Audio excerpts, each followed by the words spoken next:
Hey everybody, welcome back to the Renewed Homestead. Ben and Denise here, and I'll send you a picture of the camera crew behind the scenes.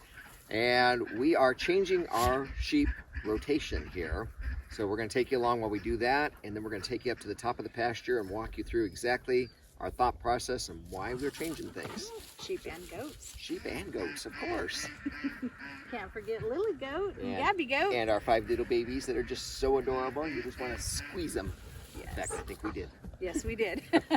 All right, let's get moving these guys and get on with the day here. And then we'll show you what we're doing. Yep.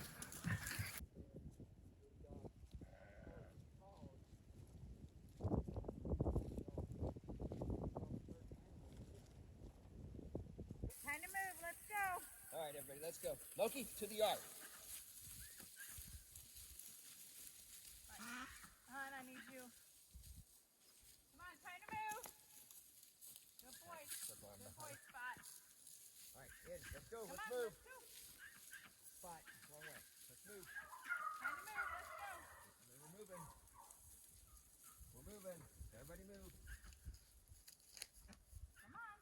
Everybody move. Everybody in. Let's go. Everybody in.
You guys see that?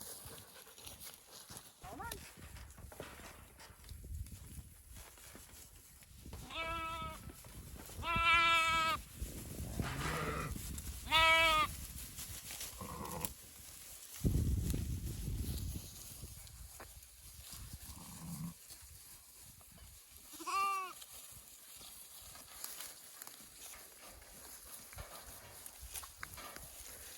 There you go. What do you guys think? You got green grass again.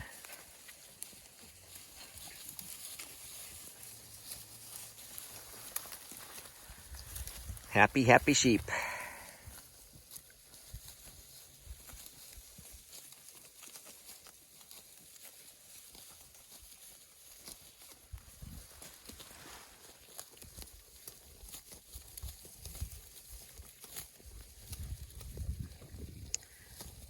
I should add happy, happy fat sheep. You guys are fat. You fat sheep. Nice Spot. How's Spot doing? And Miss Fiona. Hi, pretty girl.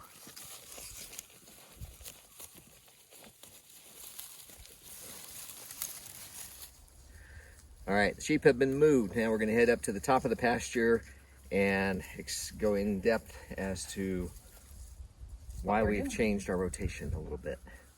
Yeah. All right, see you at the top. See you soon. All right, y'all. So we are at the top of the pasture, and we were leaving them for about 2 days, day and a half to 2 days before we moved them. Well, right now they are on the unhealthy portion of our pasture, and as you can see, the ground has a lot of broom sedge, and broom sedge is a very clear way to tell if a pasture is unhealthy. We know the upper part of our pasture is pretty healthy. We know the bottom parts, which y'all have seen before, definitely needs some work. So we've rotated them through there, but we're only leaving them for about 12 hours. About 12 hours we're leaving them. About all they got. But yeah. That area had very little green when we moved them there last night. So yeah, so we've got there about 12 hours. We were going to move them over to the other side, but realized with it being winter and nothing really growing, well, almost winter. It's actually a warm day now. We're in the 50s. We were like at 19 degrees, and now we're, you know, in the mid 50s today. But and without date stamping this video, tomorrow's Thanksgiving. So yes. So, you know, so we've got to warm up. So we're supposed to have a lot of rain this weekend. If it stays warm, we might end up seeing a little bit of grass growth, but because it's been so cold, a lot of the grass has gone dormant. So there wasn't a lot of forage for them, so we decided to just skip that part for now, moved them up to some greener area. And then obviously when spring hits, we'll be moving them back down there, because with the ruminant animals, our land is healing, our bottom of our pasture. So to give you an idea, well, no, wait a minute.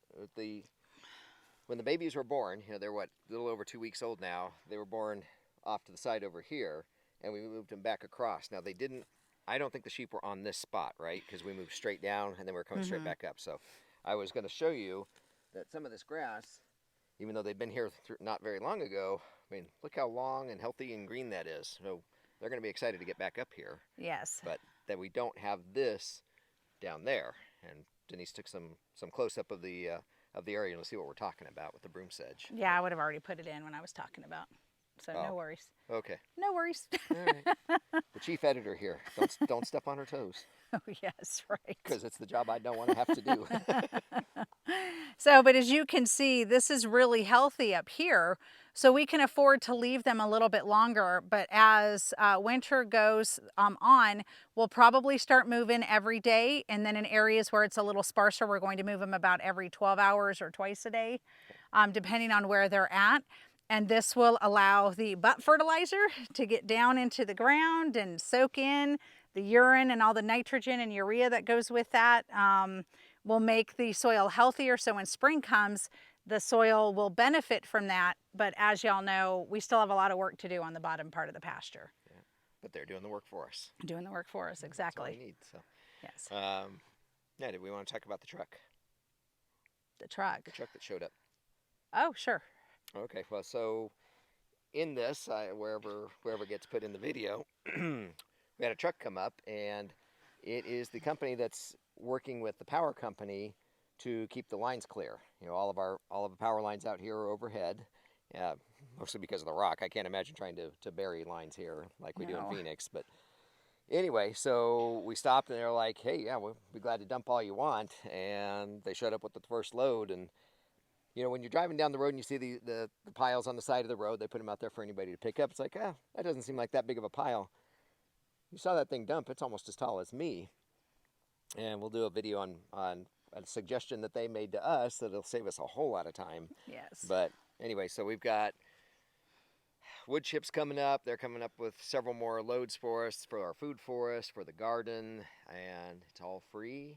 I don't have to go down to the end of the road and load it into the back of the truck, and then unload it from the back of the truck. I mean, it's just an exciting thing. Yeah, so if y'all have a sawmill near you, or you're in areas with lots of trees, see if you can find the company that will actually go and trim trees or cut trees down for the power company, and see if they can actually deliver to you for free. Yeah, because they're always looking for places to dump them. At least here they are. Yeah, well, at least here. I would imagine they have the issue anywhere along the East Coast, I would imagine. Yeah, I know there's a website, Free Wood Chips, but every time I've gone on there, I've seen people, I've been asking for 3 years and never got a delivery. So we're excited that this is coming up. But yeah. And also exciting, our Renewed Homestead I Am the Counterculture shirt. These are available on Bonfire. So. And we'll have a link in the description. You can purchase t-shirts to support the homestead. We've got our deodorant. Now we've got our So Fresh deodorant. We have coconut and we have olive oil. There are probably people that don't want to smell like coconut oil, so we've also made it with olive oil. So please go online, check those out. You got a full ingredient list there. Comfrey root, it's warm right now, so we might be able to get some up, but most of it's probably going to come up in the spring. So Yeah, spring's probably better, but you know, if you can still work your soil, we'll be glad to get some in the mail to you. yes. So, but anyway, But wanted to just take you along and show you what we were doing with the sheep. And you know, you can have a plan, right? Rotational grazing, regenerative agriculture, it's always changing. It's never the same thing every day. And you can go through and you might have a routine where your animals are staying on for 2, 3, 4 days. And then all of a sudden you start looking at your forage and realizing, no, I need to move them more often, or maybe you get into an area and maybe you can leave them there a little bit more. So it's really about walking your pastures, getting to know the grasses, because really in a lot of ways we're grass farmers. Yeah. Really. And you know, and getting to see the grass, getting to know your pasture. And don't, you know, and people that go in and they might put them in an area and eat it all down. We don't want to do that because we've been in a mini drought, and if we don't get rain, the grass is not going to grow as well. So we like to keep moving them so that we keep the grass at a certain length so it recovers, so when they come back, because once it's eaten all down and then winter hits, well, you're dormant and you're out for a few months. So yeah. One of the key things to being a good homesteader is being flexible. Right. It's always changing. Yes. And you never know. You never know what's going to get thrown at you. Yeah. I mean, we're gonna do a video on the four-wheeler. It's had an issue and we've got a fix for it, but something else that I've got to work into my schedule of the day to get done, to get fixed, to do what we do with it. Yeah. So. But let us know if y'all are rotationally grazing, if you're thinking about it. Let us know any questions and let us know your experience, because as we've talked about before, we're a community and we want to help each other, and we gain a lot from you. We hope you're gaining from us. So please, we'd love to hear your thoughts and experiences in the comments section. Yep. And we've got 2 more wood posts, I think, to put up, and we'll start running that perimeter fence. It's going to be a huge time saver. You saw, I mean, that's about 40 minutes worth of move with the sheep, and that'll, you know, when we get the paddocks in there, drop the line, they move across 5 minutes, and we're on to the next thing. But we will be doing a video on that for you, of course. But I think that's about it for the day. So, hope you learned something, and you know, put a comment if you got any questions, comments. Smash that like button, thumbs up. Yeah, smash the subscribe. like button. Get pet spayed and neutered. Any other public service announcements? No. I could go on all day. Yeah. Don't take any wooden nickels. God bless y'all. Bye. Bye.